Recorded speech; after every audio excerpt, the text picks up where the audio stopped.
Good morning. I'm Reverend Jenna Watkins with the Center for Spiritual Living Space Coast. Our beloved Reverend Dr. Ron Fox has this Sunday off to rest and contemplate and rejuvenate. So before we get going, just a reminder, if you haven't already, please silence or mute your phones.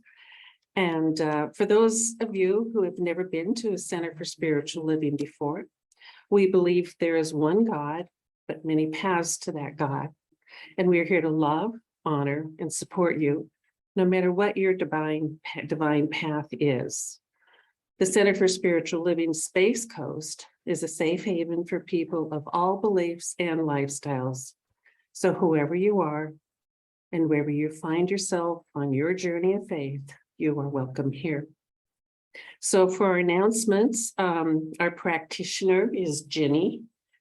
Our reader is Ed, and we have a wonderful guest speaker today, Steve Kindsfather, and he will be joining us via Zoom. We have a book group coming this Tuesday. They're starting a brand new book. It's called Fear is a Choice by R. James Case. So please join whether you have the book or not. I think there'll be some wonderful discussion. And just a reminder that next Saturday, the 28th, we have our congregational lunch. So everyone is welcome to join us. It will be 12 noon Pacific Rim. It's in Merritt Island, 300 North Courtway Parkway in Merritt Island, and we always have a wonderful lunch and great conversation, so please join us.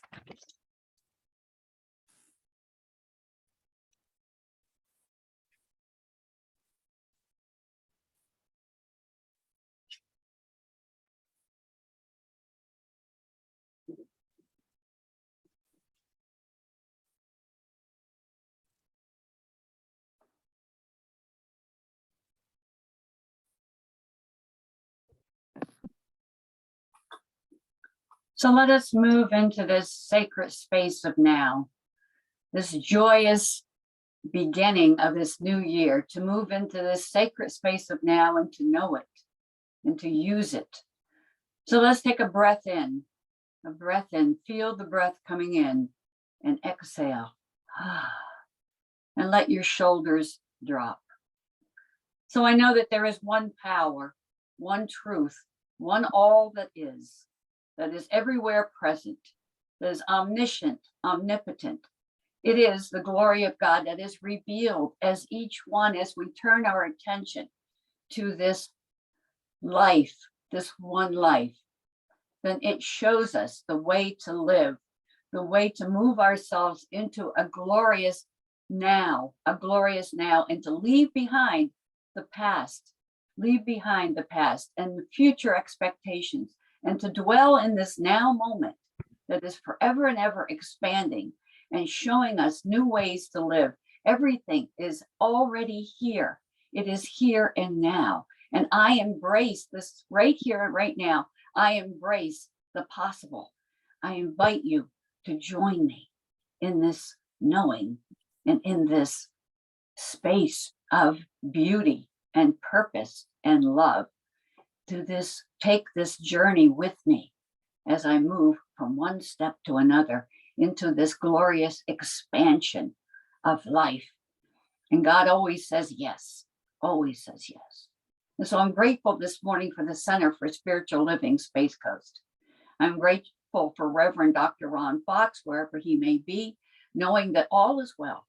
And I'm grateful for Reverend Steve Kindsfather, and knowing that he is speaking as God speaks, and we are moving into this space of feeling this joy of this new year and what it has to offer us, and to stay present and to stay centered and to express life more fully. And so I just released this prayer treatment into the great I am that always says yes. And as I do so, I say fully and completely, and so it is.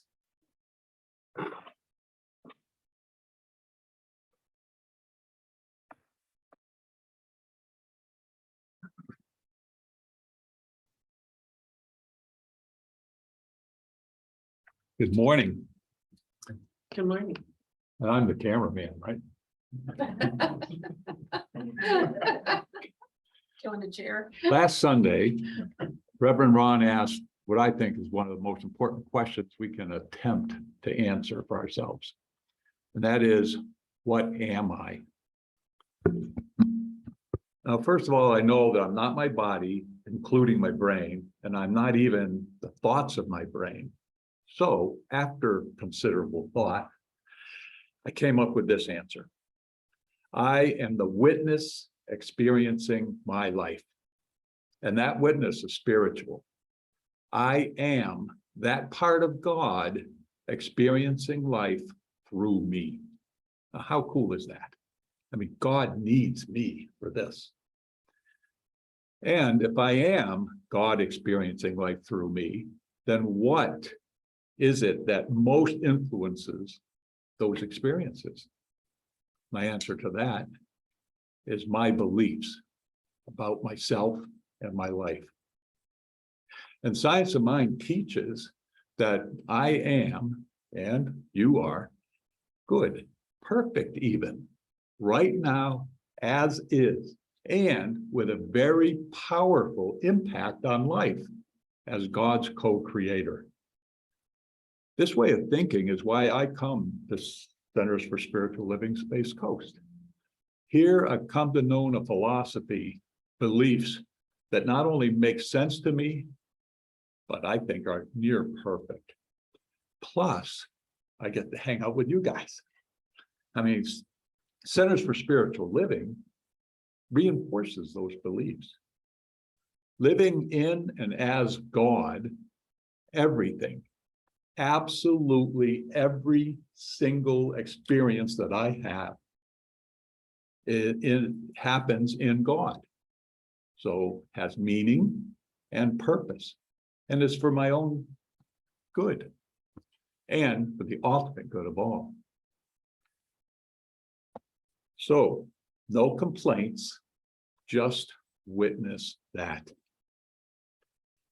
Internalizing Science of Mind beliefs brings my perception of myself and life to beautiful new experiences. I mean, with beliefs like these, I love myself and everything else. I am loved. I have fun. I have confidence. I celebrate everything. With beliefs like these, whatever I am will soar. And now, Reverend Steve Kindsfather, and just wait a second so I can get you on the Zoom call.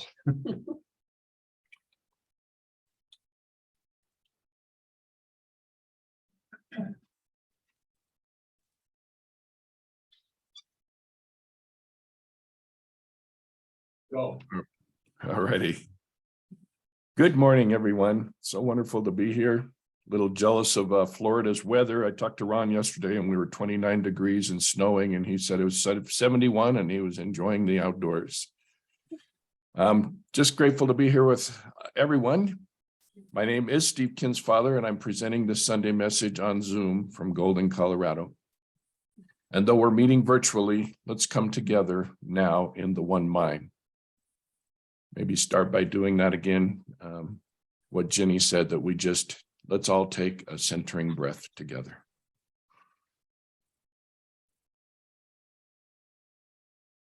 Entering in that presence. Thank you. So at 3 weeks into the new year, how are we doing with those New Year resolutions? Did you make any or too many? I know some of us just rephrased last year's resolutions, maybe lose weight, pay off bills, declutter. And if they didn't work last year, I'm just saying, for the record, I'd much prefer setting an intention and speaking that as an affirmation, or planting that intention into the law, which grows what we plant. Too often, I think we make resolutions that may be too lofty or unattainable, or we make half-hearted efforts towards a resolution that is lacking the weight of the divine. Does your desire to lose weight hold the weight of the divine? Think about that. And as I was reading the daily guides this month in the Science of Mind magazine, a simple concept for setting our intentions came to me. And it's a short quote out of Dr. Roger Teal's book called This Life is Joy. And Dr. Roger stated this: it's about direction, not perfection. Like that, simple, and think about that it's which direction we're moving and not worrying about the perfection or wanting everything to be perfect before we even start, waiting for that perfect time, etc. Our intentions and goals are far more successful when we declare them in the positive. So instead of saying I'm too fat and lazy and I should do X, Y, Z, a positive self-statement is to enjoy exercising my healthy body. My body feels better and I feel better about myself. Make it something we want to do and reap the benefits before they even show up, planting that seed. And it's okay if our beginning exercise lacks perfection if we begin with incremental steps towards a positive direction. So my talk today, I titled it, How's Your NYE? And if you didn't cheat and look ahead, or you thought I was asking, how's your New Year's Eve? What I'm asking you to consider is, how's your New Year energy? Let's all consider where we are placing our energy and where we want to change that in 2023. This month of January tends to steer our thoughts towards how we should be or what we should be doing. The New Year resolutions just become annoying when we keep telling ourselves that we should quit doing something and then we go ahead and do it anyway. So I want us to consider, where are we placing our energy? God gifted us each with choice, and we're always at choice. And what we choose, where we choose to place our time and energy, those are all ours to decide. And I'm going to put more energy myself this year into showing up as love and to live in harmony with everything. That's pretty easy, huh? Well, I know it's simple. It is simple, but it's not easy. It's not always easy. And yet showing up as love and being in harmony with nature, our inner nature, our true nature, can be easy if we choose it to be. Again, direction, not perfection. And Ed's introduction, I like where he stepped into that. I choose to be me and live a joyous life. Those are always our choice. I know it can become what we focus on. I've proven that to myself, and I've seen it in so many others. We become where we focus our attention. Where we put our energy shapes how we experience life and the newness of life. In my own life, it's probably building houses. I started with a birdhouse back as a kid, and then a dog house, and next a tree house. And when I began teaching adult students how to build full-size houses, I became more proficient in each phase of design and construction. So where have you put your skills and proficiency? Where have they grown within a discipline or a practice that you enjoy? I love the example of the Nautilus. Terry and I are both scuba divers, and thought maybe we saw one, but they really hang out in the deep. And what I like about the Nautilus is it's a sea creature that creates a new home each year by putting an addition onto its current home. The Nautilus grows in a perfect spiral, creating a new symmetrically perfect chamber each year. And our lives should be like that, ever expanding in an upward spiral. The Nautilus is one of many examples in nature showing us the spiritual presence in all of life. Mile High Church created a Nautilus members wall in the sanctuary lobby. And the wall is a series of plaques dedicated to those who have contributed to the Mile High Church Foundation. The program is not only named after Nautilus, but it represents the continual growth of the pockets of money, always expanding the endowment of the church. The reason I mention this is many years ago, when our name plaque for the Nautilus wall was to be installed, my wife Terry and I created this inscription: to live as love in harmony. All that exists is energy, forever changing, forever will be. And as I was preparing the talk for today about creating new energy and expanding our life in positive directions, living in harmony, I was called to look at the Nautilus wall and those who have gone before us. And then I reread my own plaque and felt the inscription was right on target for everything that I am sharing today. Now my ego's telling me to read my own quote again. I think it's my ego. Since it's yours, it's worth repeating. And I will. It's to live as love in harmony. All that exists is energy, forever changing, forever will be. What we create in mind and thought is what we should expect to manifest in our lives. In the Science of Mind teachings, we use another lesson from nature, and it's the example of the seed, soil, and plant. Many of you have heard it or are very familiar with it. And what this means is whatever seed, our thought, we put into the soil, the spiritual law, it will grow the plant, the manifestation of our thought and belief. So when Roger Till teaches the Beyond Limits class, it's also the Science of Mind Foundation class, he uses the seed, soil, and plant principle. And another way that Dr. Roger refers to this principle, and it stuck with me when he said, thoughts thicken into things. I love that. They thicken, they ripen at the correct time. And knowing what I just shared, I'm going to remind us to evaluate where are we choosing to place our energy? How might we improve the focus of our NYE, our New Year energy? I'd like to quote John Shar here. He says, the future is created first in the mind and will, created next in activity. The future is not a place we are going to, but one we are creating. And a good place for some of our New Year energy, it's a place I'm going to spend some, it's the NYE of nurture your expectancies, another NYE, nurture your expectancies. Jean Houston says it perfectly for me. I'll quote her, just as you would not neglect the seeds that you planted with hope that they will bear vegetables and fruits and flowers, so you must attend to nourish the garden of your becoming. As our thoughts are thickening into that which we planted, there is some gardening work to be done, some spiritual watering and a little weeding of negative thoughts. They show up here and there.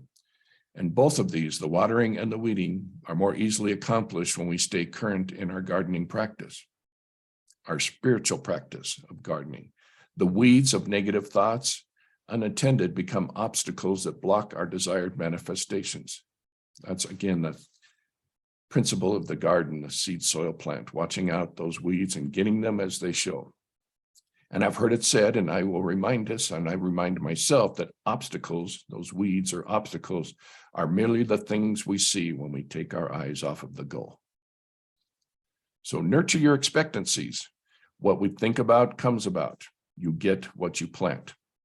We don't plant radishes and expect carrots. And anything we expect to grow requires some nurturing in the mind and in deed. That's how the law works. Another key to nurturing our expectancies is allowing whatever you plant to show up at its own natural time.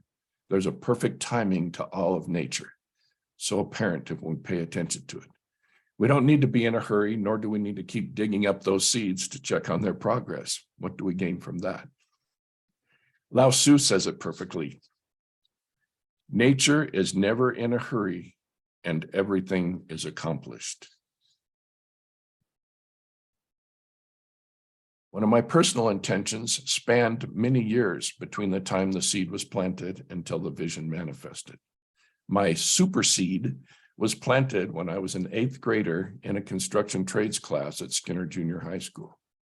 Jim Parnell was the construction trades teacher, and I'd grown to like him from my woodshop class he taught the previous semester. Construction trades was also taught in the same woodshop. We just made a separate space which contained a large sandbox and a few model houses. The sandbox was used to teach the students about street planning, underground utilities, site layout, and excavation. And I loved all that construction stuff from being around my father. Because of him, not only did I have carpentry experience at an early age, but I was also damn good at building things. The day Mr. Parnell gave each of us students a large piece of graph paper mounted on a piece of masonite board was the same day I planted the seed for building my own home. Earlier, as I referred to it as the super seed, pun intended, Because the seed planted for building my own home kept expanding as my vision of that home and its manifestation time expanded. Construction trade students were required to use the graph paper board as the foundation for their model house. And after choosing a house plan out of some samples in a book, we were then expected to produce that floor plan of the house drawn to scale on our graph paper. I was a bit disappointed when the design for my 2-story mansion house was not allowed. I did, however, convince Mr. Parnell to allow me to draft and build my model house from another challenging floor plan. The house plan I selected consisted of 2 separate wings. They came together at a 45-degree angle. So creating all those angles made it much more complex, but it's what I wanted to build. My site plan called for my house to also be built on a corner lot. And I had a circular driveway that went in front, started on Pine Street and connected to the Pine Street on the south, and it went to the north of Maple Avenue. Out of all the students' plans, my house model was the most difficult to build. Yet I think it was the coolest one, especially after I saw the attention it received when our model homes were placed on display in the common area of the school. In wood shop, we were building bird houses. And at home, I built a dog house or 2, but then being a construction trades class inspired me to take on building a tree house, a clubhouse, which eventually led me to building real full-size houses. And with each house I built, I imagined what my own house would look like. I learned many do's and don'ts from doing it. I learned the financial requirements for buying land and materials, and they're exorbitant these days. Each of these experiences came to me as I needed them. And that seed that I planted back in junior high school did not fully grow into fruition until 20 years later. But it was at the perfect timing of the universe, and everything began falling into alignment for my dream house to come out of the ground. It was during that same time, and because I met and then married the love of my life. My wife, Terry, and I currently live in the home that we designed and built together. And our home is something far above and beyond anything I've ever designed or built to this day. So I'm going to share 3 takeaways from the intention setting. So far, my intention setting, I would say 3 takeaways are: don't be attached to the outcome. Allow the intention to unfold at its perfect time. And be grateful that not all seeds of intention will take 20 years to manifest. The next NYE of my message is to note your experiences. NYE, again, note your experiences. All of my home building experiences, formal and informal, gave me necessary experiences to build the houses that I did build.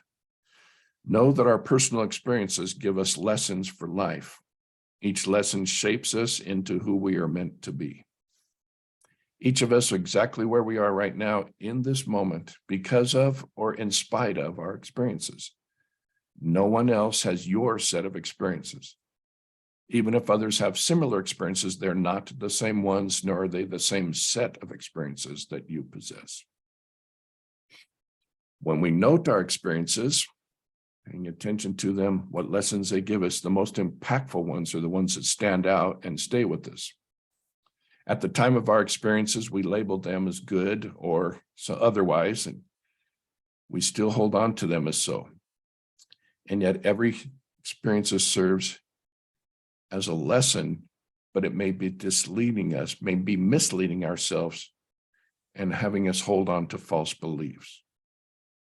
So I'm asking that we note those beliefs, and we may want to reframe them, but this is completely up to you. As an individual, I can make suggestions of what your experience may mean in your life, but only in your heart and your own true nature will you know why you're on this planet and what is yours to do. I do know that God planted you and me, and that God nurtures us through all the experiences of our life. Just taking in and knowing that when things are challenging and our experiences seem like not the ones we were expecting or not what we thought we planted, just know God is nurturing us through, and the experience is a lesson. Some of you know that I'm a photographer. And photography requires a person to really focus, pun intended, focus on how we see things. And I've allowed my photography to remind me to reframe how I view not only the subject in my photo, but reframe my outlook on life. Some of my best photographs are pleasing because as I took them, I was appreciating the simplicity of the subject. And I do appreciate simplicity in my own life. I'd like to share a story about appreciating simplicity. And it's about a Colorado man. We'll just pick Colorado. He was very happy, living a very simple life. And one day he was just outside in the sunshine, tending to his little garden beside his little house, very content and enjoying things, when up pulled a big, fancy, new, shiny pickup. The truck was just loaded, chrome and everything. And what really stood out was the Texas Longhorn hood ornament. And the driver lowers the passenger window, the electric windows in a truck, and starts asking him in a southern drawl, the Colorado guy, for some directions. And they stopped himself and he looked at the house and the garden and began asking in sort of a condescending voice, "Is that your house?" The Colorado man said, "Yes, this is my house and it's my garden." Texan says, "Well, shoot, that little house and garden on my ranch in Texas, if I start near one end of my property at sunup, I begin driving. By sundown, I still ain't all the way across my land." And the Colorado man replied, "I had a car like that once." So appreciating the small things. And I mean no offense to any of the fictional characters of this story. We should tend to our own garden. We can always be grateful in all that we do have, and we can always reframe how we choose to see the things in our life. I want to share another story. It's about my photography and an experience that I had. A group of us were on a trip to Peru, and our shaman was leading us towards a sacred site. And we noticed a few of the locals in the distance. Their bright colors just stand out. And it was just a crisp day with the mountains in the background. And I sort of looked off to the side and saw this darling little girl. She was dressed in the style of her Inca village, what all the women wore. Her beautiful dress of bright colors, you can imagine, covered by a woven sweater and a shawl. Her shiny black hair, and it was all topped off with a perfectly fitted little derby. And she was okay with me seeing her until I got in my case, brought out my camera to take her photo. Then she immediately became shy. She sort of turned away and she didn't back up really, but she just didn't want her picture taken. And I tried to sneak maybe a couple of photos, and they weren't posed, they weren't professional looking. It just wasn't right. And then I remembered that I had picked a flower when we first got out of the vehicle and started heading up to the site. It was a beautiful little daisy, and I just put it in my pocket in the little pin holder side of my pocket there. And I made sure that the girl saw me, put my camera away back in the case. I pulled out that flower, got on one knee, and with an outstretched hand, I offered her the flower. And she approached kind of slowly, but came and she took the flower from me. And as I knelt down, it totally changed. I reframed the perspective. Her beautiful bright colors, the Peruvian mountains snow-capped in the background, her holding this flower. And when she smiled, her front teeth were missing. It was the most darling smile, a beautiful, touching moment. And that was the award-winning photo that I never took. Didn't take the photo. I got that view because I didn't have the camera. I honored that young girl, and I have that image imprinted only in my mind, but that's how we can reframe what we see when we choose to see it from the heart. And all of these experiences, all of our experiences are really tools for our toolbox. So I'm going to recap the NYE, the New Year energy, where we choose to put energy, and it's better to set an intention than to make up a resolution.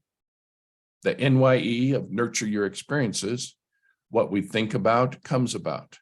And there are some gardening duties associated with the seeds we plant. The next NYE is to note your experiences. Everything we experience is a lesson, another tool in the toolbox of building the life we want to have. God planted you on this planet at this time for a reason. If we choose to do these things with direction over perfection, then I'm going to claim for you an NYE. Now you excel. Allow 2023 to be an excellent year. Step into it with ease and grace and joy, wonderment. I came up with an easy mantra for myself to help me remember to do those things. I even considered using it as the talk title for this talk I'm giving today, but I thought it's better to avoid any lawsuits or copyright infringements from a company that's had a little bit of maybe questioning of being above the board on everything they do. So not associating any of that, but just a simple mantra. Do you want to hear it anyway? This year, I'm choosing to use the phrase 23 and me. 23 and me to remind me just how I choose to show up in 2023. I'm going to close the talk by letting you know that my new focus ministry is called Vessels of Spirit, and it's about living the journey of life fully. It serves us to not only be present in the moment, but to be present in the momentum.